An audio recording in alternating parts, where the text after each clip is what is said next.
అమ్మా, ఏమైంది? ఎందుకు టెన్షన్ పడుతున్నావు? పల్లవి ఇంకా ఇంటికి రాలేదురా. ఏంటి, ఇంకా రాలేదా? రాకపోవడం ఏంటి? ఆంటీ, ఆ పల్లవి ఇంకా ఇంటికి రాలేదేంటా అని బామ్మగారు తెగ టెన్షన్ పడిపోతున్నారు.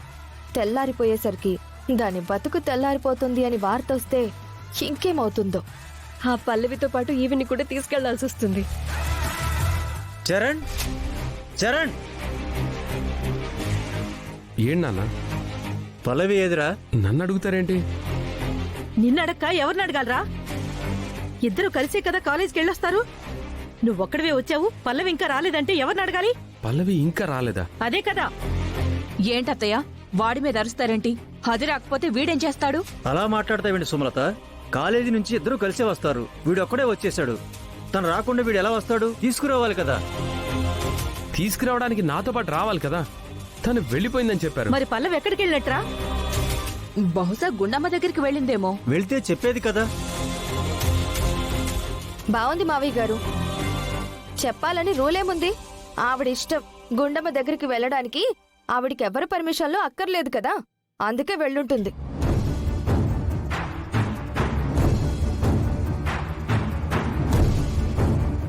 ఏమైంది? అందరు అలా ఉన్నారు. పల్లవి ఇంక ఇంటికి రాలేదురా. ఏమైందని టెన్షన్ పడుతున్నావు. ఇంకా రాకపోవడం ఏంటి?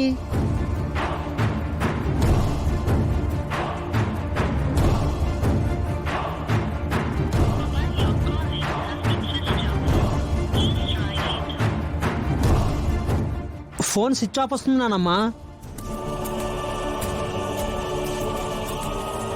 రే, గుండమ్మకు ఫోన్ చేయరా. ఎందుకండి అంత కంగారు పడిపోతున్నారు? వస్తుందిలేండి. ఇప్పుడేమైనా అర్ధరాత్రి అయిపోయిందా ఏంటి? నిన్నేం ఫోన్ చేయమనట్లేదు కదా, నువ్వాగు. వాణ్ణి కదా చేయమంటున్నాను, చేరా.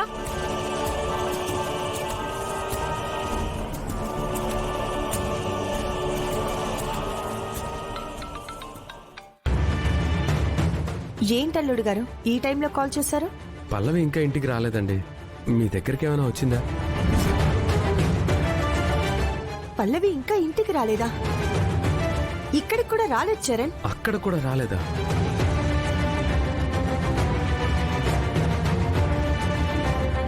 తను నీతో పాటే వస్తుంది కదా. లేదండి, తను వెళ్ళిపోయిందంటే నేను ఇంటికి వచ్చేసాను. ఇప్పటికి ఇంకా ఇంటికి రాలేదు.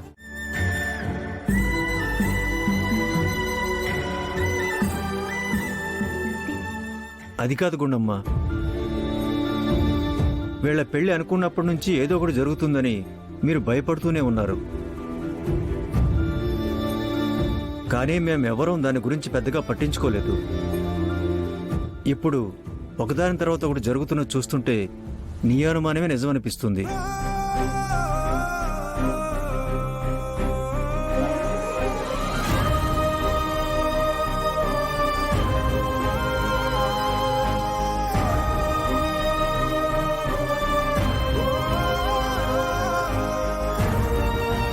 Doctor, nothing to worry.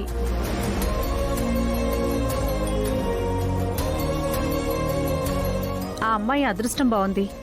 ప్రాణానికి వచ్చిన ప్రమాదం అయితే లేదు.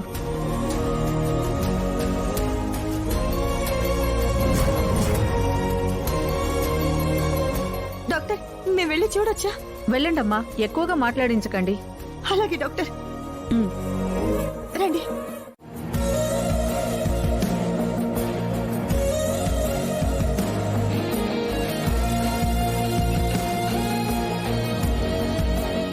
అసలు నువ్వు కాలేజ్ స్టోర్ రూమ్ లో పడుంటావేంటి పల్లవి? నిన్నెవరైనా ఏమైనా చేశారా?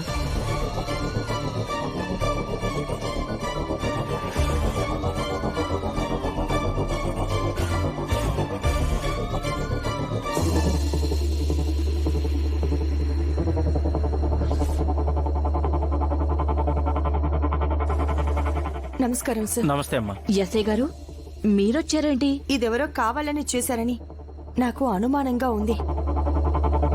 దాని మీద హత్య ప్రయత్నం జరిగిందన్న డౌట్తోనే పోలీసులకి కంప్లైంట్ ఇచ్చాను.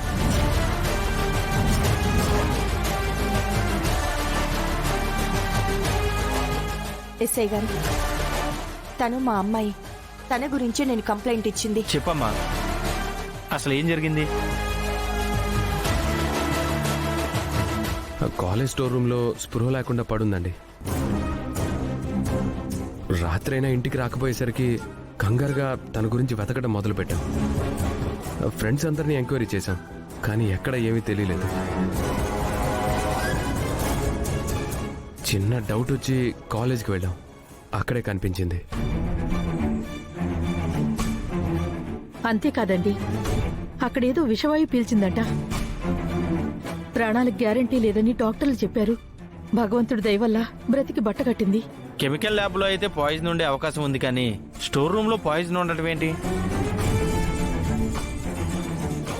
నాకు అదే డౌట్ వచ్చింది ఎస్ఐ గారు, అందుకే మీకు ఇన్ఫార్మ్ చేశాను.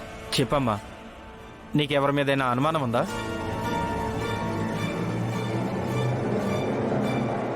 అసలు ఏం జరిగిందో డీటెయిల్ గా చెప్పగలవా? ఎస్ఐ గారు, ఆ అమ్మాయిని ఎక్కువగా మాట్లాడించొద్దని డాక్టర్ గారు చెప్పారండి. సరేనమ్మా, ఒక పని చేయండి. మీ మీద హత్య ప్రయత్నం జరిగినట్టు కంప్లైంట్ రాసివ్వండి, మేము ఎంక్వైరీ చేస్తాం.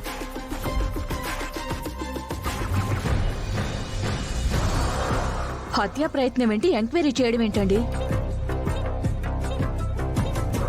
మీరు అలా ఎంక్వైరీ చేస్తే మా కాలేజ్కి బ్యాడ్ నేమ్ వస్తుంది. కాలేజ్కి బ్యాడ్ నేమ్ అంటావేంటే? అవును మరి, ఇలాంటి ఇన్సిడెంట్ జరిగిందంటే కాలేజ్ పరువు పోదా? ఇది మీ కాలేజ్ పరువు పోవడానికి సంబంధించిన విషయం కాదు, నా కూతురు ప్రాణాలకు సంబంధించిన విషయం. ఎంక్వైరీ చెయ్యాల్సిందే, నిజానిజాలేంటో తెలియాల్సిందే. కానిస్టేబుల్ సార్, కంప్లైంట్ తీసుకోండి. Okay sir.